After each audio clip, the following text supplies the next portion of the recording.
Dit werk van Treintje van der Wal, dat is eigenlijk één groot kijkfeest.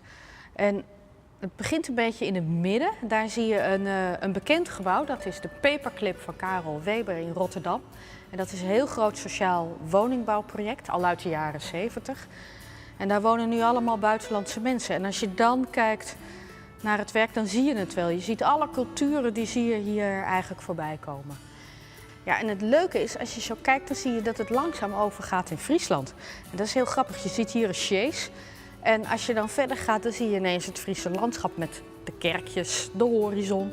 En het is ook een soort collage van alle kerkjes die je tegenkomt. Je ziet de slachten zo in het landschap zitten en je ziet klederdracht. En dat is zo mooi, dat precies is waar mensen elkaar ontmoeten. Volksdansen, klederdracht, ja, dat begrijp je van elkaar, dat snap je van elkaar.